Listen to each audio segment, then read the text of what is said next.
Hello students, we are starting off our revision series जिसमें हम maximum जितने भी सब्जेक्ट्स को कवर कर सकें उन सब्जेक्ट्स के इम्पॉर्टेंट टॉपिक्स को हम आसान भाषा में समझने का प्रयास करेंगे और शॉर्ट रखेंगे उस वीडियो को सो दैट कि आपका रिवीजन फटाफट हो सके, है ना। आज का जो हमारा टॉपिक है वो पॉलिटिकल साइंस से है, पॉलिटी से है ना, जिसमें we are discussing the polity. सबसे पहले ये जानें कि पॉलिटी क्या होता है। Polity is basically the question, क्या, वाई, है ना। ये एक बेसिकली क्वेश्चन होता है और इस क्वेश्चन का आंसर कहाँ मिलता है? इस क्वेश्चन का आंसर कहाँ मिलता है? अगर आपको पता है तो पहले कमेंट में बताइए। इस क्वेश्चन का आंसर मिलता है आपको आपके कॉन्स्टिट्यूशन में, है ना। The answer is given in the constitution. जैसे कि for example form of government की बात करें, इलेक्शन का टेन्योर की बात करें, या हम डेमोक्रेटिक रहेंगे, या किस तरीके से हमारी पावर डिराइव होगी, सेंटर को कितनी पावर मिलेगी, स्टेट को कितनी पावर मिलेगी, ये सब कहाँ से हमको पता चलता है? ये सब हमारे कॉन्स्टिट्यूशन में आंसर है। तो the question raised is the polity, the answer जो उसका है, जो हमारी बुक है, जो हमारा संविधान है, हमारा कॉन्स्टिट्यूशन है, उससे हमको आंसर डिराइव होता है। अब अगर यहाँ coming back to the main slide, इसमें जो फॉर्म ऑफ गवर्नमेंट में गवर्नमेंट अगर बनती है तो कोई ना कोई सोर्स होता है गवर्नमेंट का which led to the formation of the government.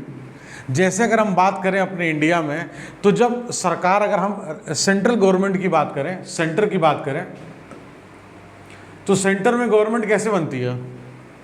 Centre में गवर्नमेंट ऐसे बनती है कि जब भी लोकसभा जब डिसॉल्व होती है, या मिड टर्म इलेक्शन हो गए, अर्ली इलेक्शंस हो गए, बात है, जब भी इलेक्शंस होते हैं तो इलेक्शंस में जो हमारे सिटीजन्स होते हैं, जब इलेक्शन जब होते हैं, उस इलेक्शन में डिसॉल्व होते हैं, वो वोट करते हैं। उस इलेक्शन में जो वोट करने के बाद जिसके पास मेजॉरिटी होती है वो पार्टी रूलिंग पार्टी कहलाती है। किसी के पास अगर मेजॉरिटी नहीं है तो फिर या तो हम री इलेक्शन के लिए जाएंगे, या प्रेसिडेंट अपने हिसाब से उसको तय करेगा कि क्या कोई ऐसी पार्टी है जिसके उस पर हम पार्टी गवर्नमेंट को रन कर सकते हैं, नहीं तो विल गो फॉर री इलेक्शंस। तो अगर हम बात करें एक जनरल उसके पर्सपेक्टिव की, तो उसमें क्या है, जो पार्टी सबसे ज़्यादा 50% प्लस सीट्स, 50% से ज़्यादा सीट्स जिस पार्टी के पास होगी, चाहे वो कोलिशन के थ्रू पार्टीज़ हो या कोई एक सिंगल पार्टी हो, उस पार्टी को हम जो है कहेंगे कि ये पार्टी ने सबसे ज़्यादा परसेंटेज ऑफ वोट्स या परसेंटेज ऑफ सीट्स लोकसभा में हासिल करी है, तो सरकार ये बनाएगी।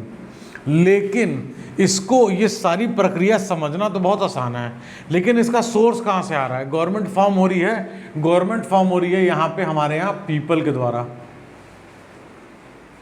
है ना।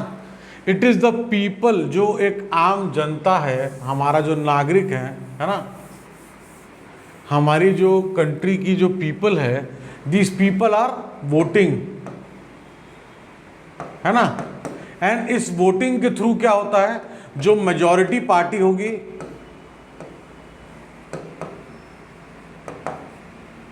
ये जो मेजॉरिटी पार्टी होगी, है ना, मेजॉरिटी पार्टी कौन सी होगी?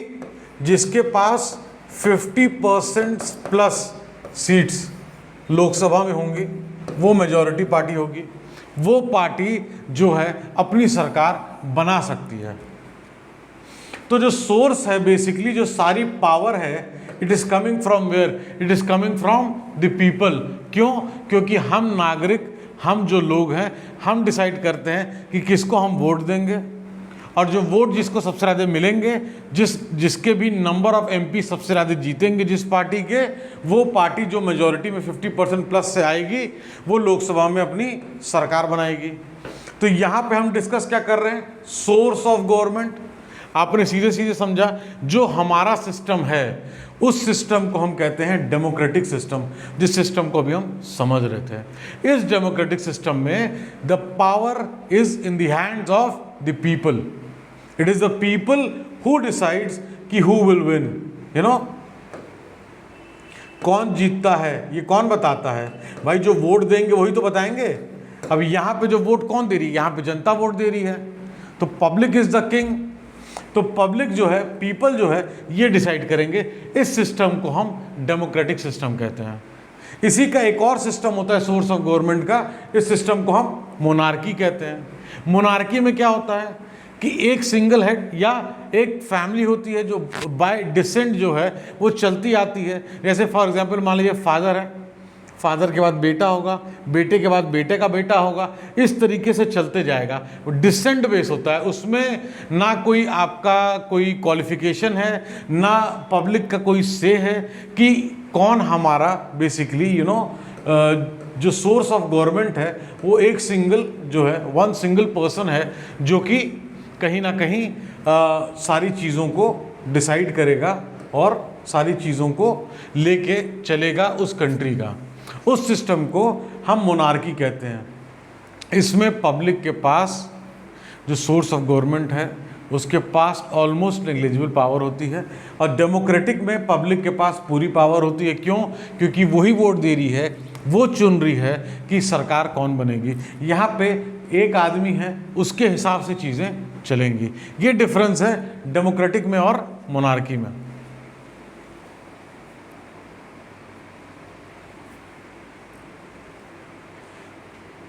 इसी तरीके से हम पॉलिटी के फॉर्म ऑफ गवर्नमेंट में एक और आता है types of rule.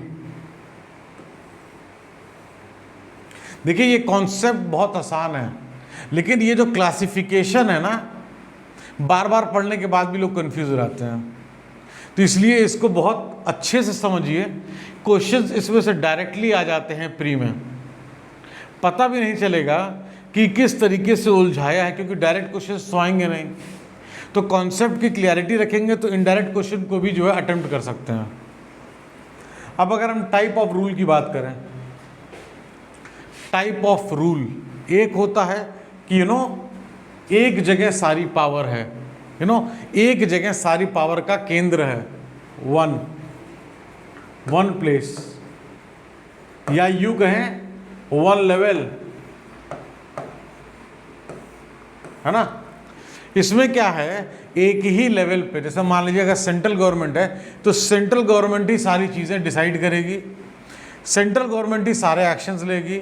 Central government आपका चाहे लोकल लेवल का भी कोई मसला हो, उस पर भी जो है वो डायरेक्ट करना सेंट्रल गवर्नमेंट का ही काम होगा। एक ही सरकार है, एक प्लेस पे, एक ही जगह पे, एक ही लेवल है, वही गवर्नमेंट सेंट्रलाइज, आप समझिए सेंट्रलाइज वर्ड ही एक तरीके से एक जगह चीज़ों को केंद्रित कर देना, एक जगह उसका वो रहना पॉइंट।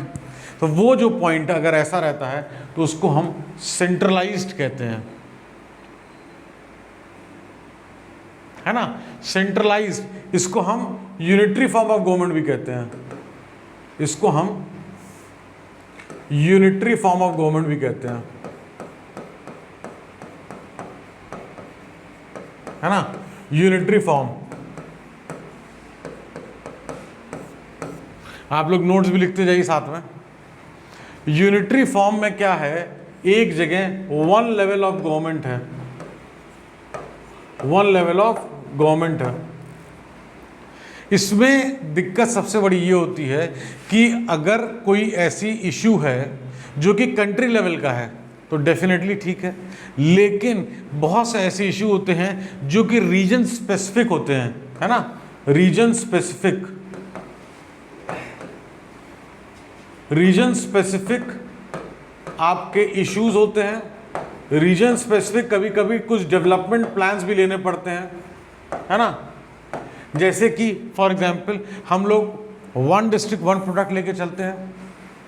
अब वन डिस्ट्रिक्ट वन प्रोडक्ट पे हो सकता है कि कोई एक ऐसा प्रोडक्ट हो उस डिस्ट्रिक्ट का जहाँ पे इंफ्रास्ट्रक्चर बढ़िया नहीं हो, लेकिन उसका जो प्रोडक्ट है वो मान लीजिए कोई पेरिशेबल आइटम है जो कि जिसकी शेल्फ लाइफ बहुत कम है।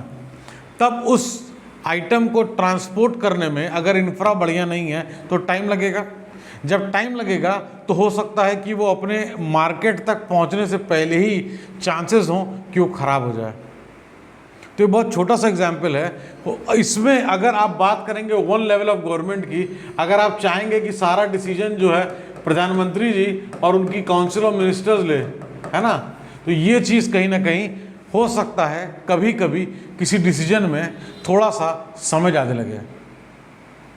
लेकिन ये जो यूनिटरी सिस्टम है इसको आपका समझना इसलिए ज़रूरी है क्योंकि इस पे भी सवाल डायरेक्टली आए हैं और आगे भी आ सकते हैं, है ना। तो ये यूनिटरी फॉर्म है। इसका सबसे बड़ा ड्रॉबैक है कि क्योंकि जो रीजन स्पेसिफिक प्रॉब्लम्स है उसको आइडेंटिफाई करना, उसको सॉल्व करना एक बहुत बड़ा चैलेंज है। और जो पावर कंसंट्रेशन एक जगह है वो डेफिनेटली अच्छी नहीं है। पावर अगर डिवाइडेड रहती है, जब पावर डिवाइडेड रहेगी तो डेफिनेटली अच्छा होगा। उसमें क्या होगा, जब पावर डिवाइडेड होगी तो डेलीगेट कर सकते हैं हम काम को। इसको हम क्या कहते हैं, delegation of authority. Delegation of authority, इसका क्या मतलब हुआ, जैसे मान लीजिए कि जो प्राइम मिनिस्टर जी की हमने बात करी, प्राइम मिनिस्टर के पास पावर है, प्राइम मिनिस्टर ने क्या किया, रोड का चलो भैया तुम देख लोगे। तो इस तरीके से जैसे मान लीजिए फॉर एग्जांपल फूड प्रोसेसिंग का आप देखोगे, तो उसमें हम पावर को डेलीगेट करते हैं। जब पावर को हम डेलीगेट कर रहे हैं एक लेवल पे, फिर उसी को सब अगर डिवाइड कर दें नीचे के लेवल्स पे भी, तो अकाउंटेबिलिटी हमारी बढ़ जाएगी। जब 5 लेवल पे चेक्स होंगे तो डेफिनेटली किसी भी प्रोडक्ट की क्वालिटी अच्छी होगी। और अगर मान लीजिए सिर्फ एक लेवल पे चेक है तो हो सकता है कहीं पे कोई चूक हो जाए या मिस हो जाए, हो सकता है ऐसा।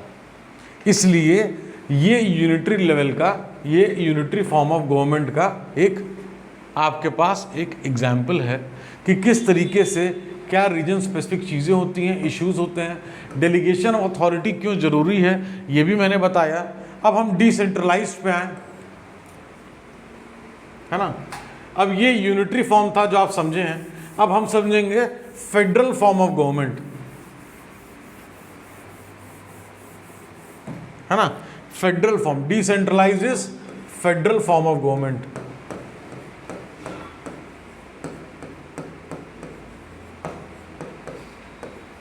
फेडरल फॉर्म ऑफ गवर्नमेंट, इसमें क्या होता है, more than one level of government exists, more than one level of government.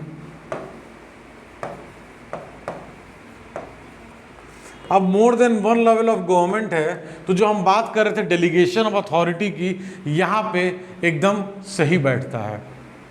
क्योंकि सेंट्रल गवर्नमेंट में अगर हम प्राइम मिनिस्टर की बात कर रहे थे तो मोर देन वन लेवल है। अब यहाँ पे क्या सिस्टम है हमारे कंट्री में, एक लेवल है सेंटर का, फिर दूसरा लेवल है स्टेट का, है ना। हालांकि हमारे पास 3 टियर के हैं, हमारे पास लोकल लेवल गवर्नमेंट भी है। लेकिन अगर हम बात करें यहाँ पे पहले समझने की कॉन्सेप्ट की, तो सेंटर और स्टेट, यहाँ पे कौन बैठे हैं, यहाँ पे पीएम बैठे हैं, स्टेट पे कौन बैठा है, सीएम बैठे हैं, चीफ मिनिस्टर। तो मोर than one level of government. अब यहाँ पे क्या है, जब एक तरफ पीएम बैठे हैं, एक तरफ मुख्यमंत्री जी बैठे हैं, तो कोई भी राज्य जो स्टेट की जो प्रॉब्लम्स होंगी उसको आइडेंटिफाई करना, उसको सॉल्व करना स्टेट लेवल पे बहुत आसान होगा। बहुत सी प्रॉब्लम है, अगर हम माउंटेन्स की हिली एरिया की बात करें तो उनकी एक अपनी अलग लेवल की प्रॉब्लम्स है।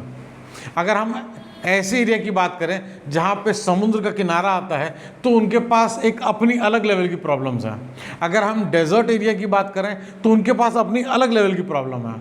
तो इन प्रॉब्लम्स को सोल्यूशन करने के लिए अगर हम सेंटर पे एक पावर देते हैं, स्टेट को पावर देते हैं, तो फिर हम 2 चेक लगा सकते हैं। हम डेवलपमेंट एक्टिविटी को पेश कर सकते हैं, डेवलपमेंट एक्टिविटी को एनहांस कर सकते हैं। हम चीज़ों को, रीजन स्पेसिफिक चीज़ों को भी बहुत अच्छी तरीके से सॉल्व कर सकते हैं। देखिए पॉलिटिकल तो बहुत चीज़ें हो सकती हैं, लेकिन द थिंग इज आसान भाषा में इस चीज़ को समझना पहले तो कि unitary form of federal form of government होता क्या है। एक वर्ड में अगर बोलें तो यूनिटरी में, सेंट्रलाइज में 1 लेवल है ना, और डिसेंट्रलाइज में मोर देन 1 लेवल है। तो मतलब कि एटलीस्ट 2 लेवल तो होंगे ही होंगे।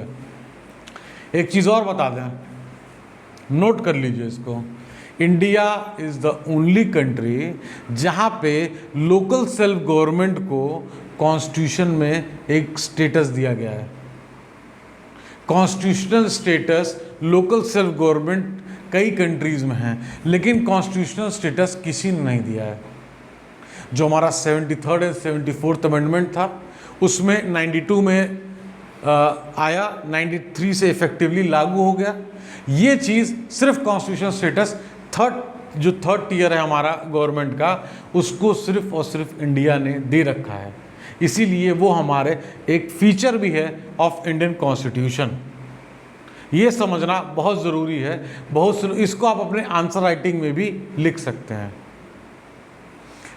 तो यहाँ पे हम बात कर रहे थे 1 level centralised, more than 1 level, 2 level नहीं लिखेंगे, more than 1 level is decentralised rule, जिसका मतलब है federal form of government. India is a federal form of government, है ना।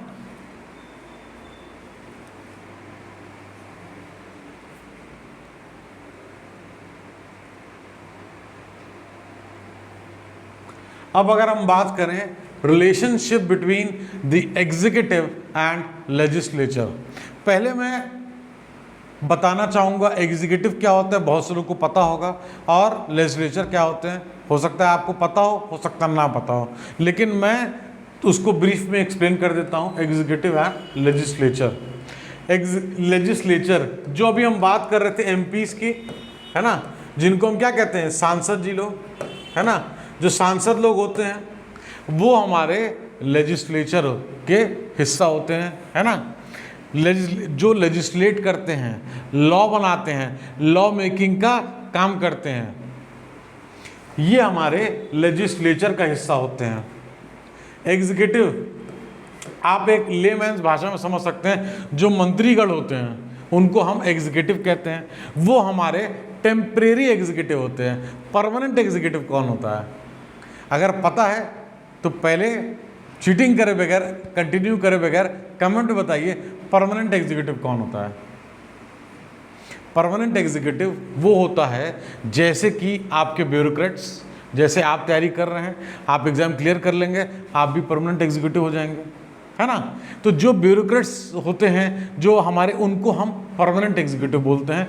जो हमारे नेतागण होते हैं जो कि इलेक्शन जीतेंगे तो आगे कंटिन्यू करेंगे, नहीं जीतेंगे नहीं कंटिन्यू करेंगे, है ना। उनकी पार्टी रूल में आती है, वो मंत्री बनते हैं तो एग्जीक्यूटिव कहलाएंगे, नहीं बनते हैं मंत्री तो एग्जीक्यूटिव नहीं कहलाएंगे। लेकिन जो ब्यूरोक्रेट्स होते हैं वो परमानेंट एग्जीक्यूटिव होते हैं, और जो पॉलिटिकल वो होते हैं वो टेम्परेरी एग्जीक्यूटिव बोलते हैं, या उनको पॉलिटिकल एग्जीक्यूटिव भी बोलते हैं। अब अगर हम बात करें, यहाँ पे हमने बात करी क्या, मिनिस्टर्स की। जो हमारे मिनिस्टर्स होते हैं इनको अलग अलग डिपार्टमेंट्स दिए जाते हैं, होता है ना, रेल मंत्री हैं, खेल मंत्री हैं, यूथ मिनिस्टर, है ना, defence minister, finance minister, home minister, ये सब क्या है, ये सब अलग अलग विभाग के नाम हम लोग लेते हैं। ये विभाग जो डिपार्टमेंट्स हैं उन्हीं के नाम हैं, ये सारे एग्जीक्यूटिव का पार्ट होते हैं। और आप समझ गए difference between permanent executive and temporary executive. अब अगर हम आगे बढ़ें, एग्जीक्यूटिव के बारे में हमने जान लिया, लेजिस्लेचर के बारे में हमने जान लिया, जो हमारे एमपीज हैं वो हमारे लेजिस्लेचर का पार्ट होते हैं। अब इसमें थोड़ा सा कुछ चीज़ हैं जो समझना पड़ेगा। समझना क्या है, एक डायग्राम की मदद से मैं आपको समझाऊंगा।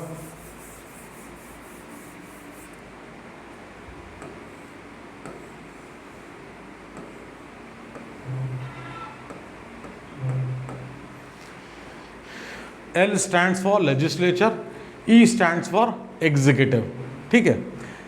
इसमें आप देखिए, ये एक, आप इसमें एक डिफरेंस महसूस कर रहे होंगे, ये एक में है ना, और यहाँ क्या है, इनका देखिए अलग अलग सर्कल है। इसका क्या मतलब हुआ, इसका ये मतलब हुआ कि जब एग्जीक्यूटिव हमारे लेजिस्लेचर का भी पार्ट है, जब एग्जीक्यूटिव हमारे लेजिस्लेचर से ही चुने जाते हैं, वो रूलिंग पार्टी चुनेगी, रूलिंग पार्टी का जो लीडर ऑफ हाउस होगा वो चुनेगा, या उसके अध्यक्ष होंगे वो चुनेंगे कि हाँ भाई तुमको ये डिपार्टमेंट, या जो भी पार्टी की पॉलिसीज़ हैं उसके हिसाब से वो डिसाइड करेंगे किसको क्या विभाग दिया जाता है। लेकिन जिसको भी विभाग दिया जाएगा, जो भी मिनिस्टर बनेगा, जिसको डिपार्टमेंट की जिम्मेदारी दी जाएगी, वो एग्जीक्यूटिव होगा। ये एग्जीक्यूटिव कहीं बाहर से इनके लिए अलग चुनाव नहीं हो रहा है।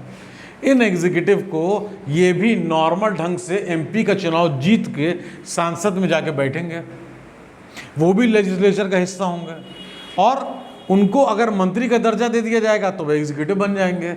इसी में से इस सिस्टम को हम क्या कहते हैं? इस सिस्टम को हम कहते हैं पार्लियामेंट्री फॉर्म। इस सिस्टम को हम पार्लियामेंट्री फॉर्म ऑफ गवर्नमेंट कहते हैं। पार्लियामेंट्री फॉर्म ऑफ गवर्नमेंट कहते हैं। ये देखिए अलग अलग क्लासिफिकेशन है ना। कोई पूछ सकता है आपसे कि भैया relationship between executive and legislature क्या रिफ्लेक्ट करता है, व्हाट डज इट सिग्निफाई, है ना। कोई पूछ सकता है आपको कि टाइप ऑफ रूल अगर है, यूनिटरी सिस्टम है, फेडरल सिस्टम है, वो क्या दिखाता है।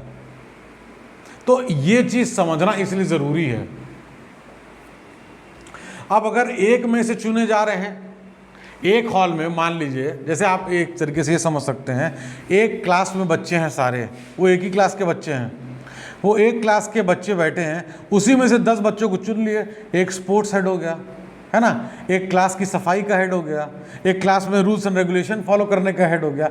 इस तरीके से अगर उसी क्लास के अंदर से चुनाव हुआ और लोग चुन के जाके वहाँ बैठ गए एक जगह, उसी क्लास के अंदर जो बैठे हैं वो एग्जीक्यूटिव हो गए, और बाकी जो अन्य क्लास के लोग हैं वो लेजिस्लेचर हो गया।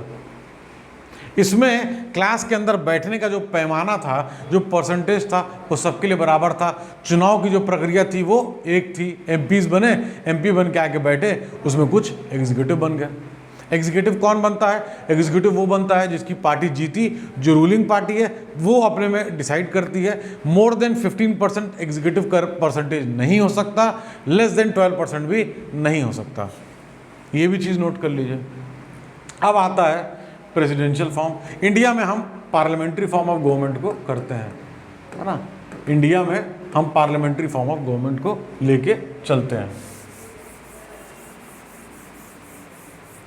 Now we will talk about presidential form. अब प्रेसिडेंशियल फॉर्म में हम यूएस का एग्जाम्पल लेंगे, यूनाइटेड स्टेट्स का एग्जाम्पल लेंगे। पार्लियामेंट्री में हमने इंडिया का सिस्टम देखा, और प्रेसिडेंशियल में हम यूएस का देखेंगे। इसमें क्या होता है, प्रेसिडेंशियल फॉर्म में अगर यूएस की बात करें कि जो प्रेसिडेंट का इलेक्शन होता है ना, एमपीज का इलेक्शन अलग होगा, और साथ में प्रेसिडेंट का भी इलेक्शन होगा। इसका मतलब कि जो हेड ऑफ द स्टेट है, जो हेड ऑफ द स्टेट है वो डायरेक्टली इलेक्ट हो रहा है। जो प्रेसिडेंट है, प्रेसिडेंशियल फॉर्म में जो प्रेसिडेंट है, इसका भी अपना ही चुनाव, मतलब कि एक तरीके से आप डायरेक्ट प्रेसिडेंट के लिए वोट कर सकते हैं। प्रेसिडेंट भी चुनाव लड़ता है, पूरी कंट्री उसके लिए वोट करती है कि कौन प्रेसिडेंट बनेगा। एमपीज का चुनाव अलग होता है। इसीलिए देखिए यहाँ हमने दर्शाया था, ये लेजिस्लेचर था, ये एग्जीक्यूटिव। इसमें जो एग्जीक्यूटिव है वो एग्जीक्यूटिव है, उसका चुनाव अलग होगा। जो लेजिस्लेचर है वो लेजिस्लेचर है, वो अलग होगा। सेम क्लास के बच्चे नहीं होंगे, वो अलग अलग क्लास के बच्चे होंगे, अलग अलग उनका परसेंटेज के बेसिस पे उनका सिलेक्शन होगा। ये मैं एग्जाम्पल दे रहा हूँ सिर्फ समझने के लिए। लेजिस्लेचर बॉडी अलग है प्रेसिडेंशियल फॉर्म में, एग्जीक्यूटिव बॉडी अलग है। जैसे एग्जीक्यूटिव बॉडी के लिए मैंने एग्जाम्पल दिया, प्रेसिडेंट के लिए भी चुनाव होता है, और वो चुनाव अलग से उसके लिए यूनाइटेड स्टेट्स ऑफ अमेरिका की जनता वोट करती है।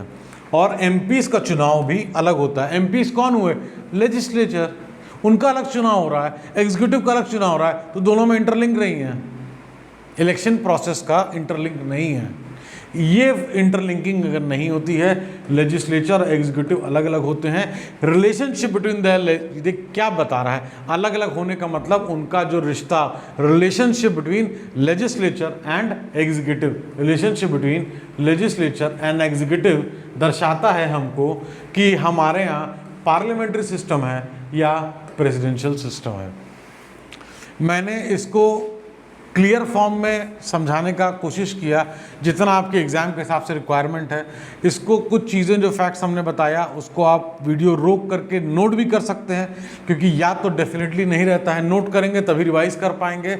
इसी तरीके से और भी वीडियोस हम लोग लाते रहेंगे अलग अलग टॉपिक्स पे क्विक रिवीजन के लिए और एनालिसिस के लिए, कि अगर आपका कोई चीज़ छूटा हो तो आप उसको फटाफट कवर कर लें।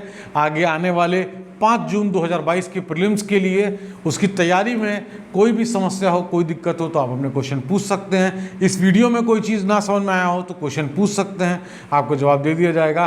Thank you so much for watching.